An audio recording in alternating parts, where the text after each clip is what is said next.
এই গরমে নিরামিষ কি খাবেন খাবেন ভাবছেন? আর কোনো চিন্তা নেই, বাজারে গেলেই আপনারা সবার আগে যেটা দেখতে পাবেন সেটা হলো এই পটল। চলুন পটলের আজকে একটা রাজবাড়ির রান্না করে আপনাদের দেখাবো। এটা হলো কলকাতার জনপ্রিয় শোভাবাজার রাজবাড়ির একটা রান্না, খুবই পুরানো দিনের রান্না, তিল পটল বা তিল দিয়ে পটল। চলুন এই রান্নাটি খুব সহজে মাত্র কয়েকটা উপকরণ দিয়ে বানিয়ে ফেলবো, আর খেতেও হবে অসাধারণ সুস্বাদু। প্রথমেই নিয়ে নিয়েছি 300 গ্রাম পটল, একদম টাটকা বাজার থেকে কিনে আনা পটল। পটলগুলোকে আমি এইভাবে ছাড়িয়ে নিয়েছি। দেখুন, সবটা খোসা কিন্তু আমি ফেলে দিইনি, একটু একটু খোসাও রেখে দিয়েছি। পুরো খোসাটা ফেলে দিলে পটলটা একদমই নরম হয়ে যাবে, আমার কিন্তু সেরকমটা চাই না, তাই আমি অল্প একটু খোসা এইভাবে রেখে দিয়েছি। এবার আমি ছুরি দিয়ে এইভাবে 3 দিক থেকে পটলটাকে একটু চিড়ে নিচ্ছি, যাতে খুব ভালোভাবে মশলাগুলো পটলের মধ্যে ঢুকে যায়। একদম সাধারণ একটা রেসিপি, খুব সহজেই আপনারা বানিয়ে ফেলতে পারেন এবং একদম অল্প উপকরণে এটা রাজবাড়ি রান্না হলেও কিন্তু একদম খুব সহজেই আপনারা বাড়িতে গরমের সময় বানিয়ে ফেলতে পারবেন। চলুন এবার কড়াইটা বসিয়ে দিয়েছি, দিয়ে প্রথমেই এখানে আমি নিয়েছি 40 গ্রাম সাদা তিল। সাদা তিলটাকে আমি কড়াইতে একটু ড্রাই রোস্ট করে নিচ্ছি। খুব সুন্দর একটা সুগন্ধ বেরোলেই কিন্তু তিলটাকে নামিয়ে নিতে হবে, এর থেকে বেশি একদমই ভাজা যাবে না। এবার এর মধ্যে আমি 8-10টি কাঁচা লঙ্কা দিয়ে দিলাম, আর দিয়ে দিলাম অল্প একটু জল। এই সব কিছুকে দিয়ে আমি ভালোভাবে একটা স্মুথ পেস্ট তৈরি করে নিয়েছি। দেখুন, একদম স্মুথ পেস্টটা হবে, খুব বেশি কিন্তু একদমই ছিবড়ে রাখা যাবে না। এবার কড়াইতে আমি বেশ কিছুটা দিয়ে দিলাম সাদা তেল, আপনারা চাইলে সর্ষের তেলও দিতে পারেন। এবার এই সাদা তেলের মধ্যেই কেটে রাখা পটলগুলোকে আমি দিয়ে দিলাম, সাথে দিলাম একদম অল্প একটু লবণ, যাতে পটলের ভিতরে খুব সুন্দরভাবে লবণটা ঢুকে যায়।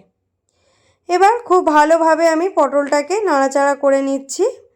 বেশিক্ষণ পটলটা ভাজবো না, মিনিট 5 মতো পটলটাকে এদিক ওদিক ঘুরিয়ে দিলেই দেখুন পটলটা কিন্তু মোটামুটি 80% মতো ভাজা হয়ে গেছে। পটল একদমই বেশি ভাজবেন না, মানে ব্রাউন কালার হওয়ার আগেই পটলটাকে তুলে নেব।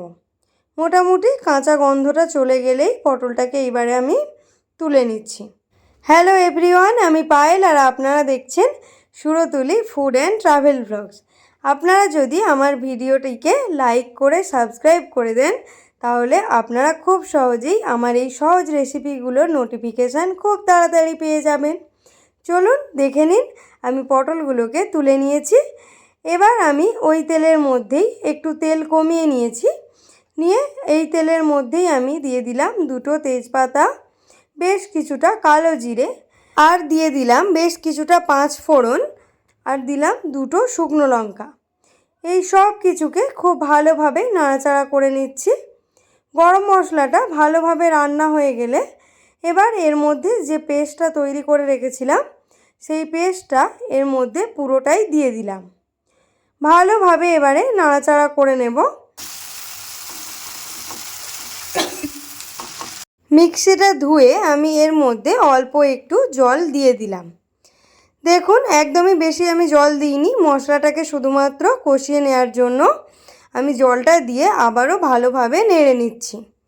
মশলা থেকে দেখুন জল শুকনো হয়ে তেল ছেড়ে দিয়েছে।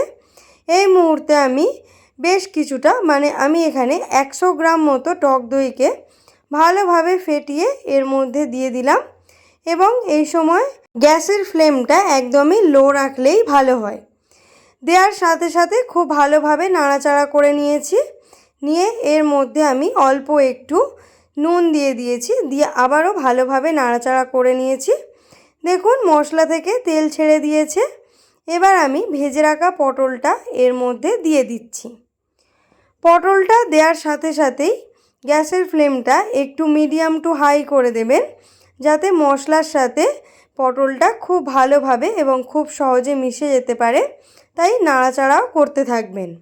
মিনিট 5 মতো আমি খুব ভালোভাবে মশলার সাথে পটলটাকে কষিয়ে নিয়েছি। এবার এর মধ্যে আমি বেশ কিছুটা জল দিয়ে দিলাম।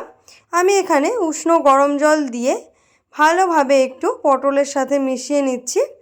এটা খেতে একদমই মাখো মাখো হবে, খুব বেশি গ্রেভি হবে না, তাই আমি একদমই অল্প পরিমাণে জল দিয়েছি। এবারে জল দেওয়ার পরে আমি অল্প একটু চিনি দিয়ে দিলাম, দিয়ে আমি মিনিট 5 মতো চাপা দিয়ে দিয়েছি। মিনিট 5 আমি খুব ভালোভাবে ফুটিয়ে নিয়েছি। এবার চাপা খুলে এর মধ্যে দিয়ে দিলাম বেশ কিছুটা চেরা কাঁচা লঙ্কা। যে যেমন ঝাল খেতে পছন্দ করেন সেই অনুযায়ী লঙ্কার পরিমাণটা দেবেন। রান্না এখানে প্রায় আমাদের হয়ে গেছে। ঠিক নামানোর আগের মুহূর্তে আমি এখানে অল্প একটু ঘি দিলাম আর দিলাম বেশ কিছুটা গরম মশলা। এবার গ্যাসটাকে আমি অফ করে দেব, অল্প একটু নাড়িয়ে চাড়িয়ে নিচ্ছি।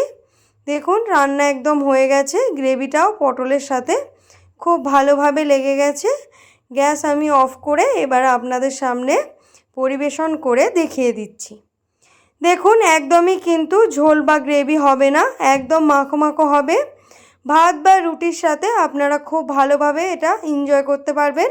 গরমকালের দুপুরে যদি একঘেয়ে রান্না খেয়ে বোর হতে থাকেন তাহলে কিন্তু এই রান্নাটা আপনাদের জন্য খুবই ভালো এবং মুখের স্বাদ পরিবর্তন করবে।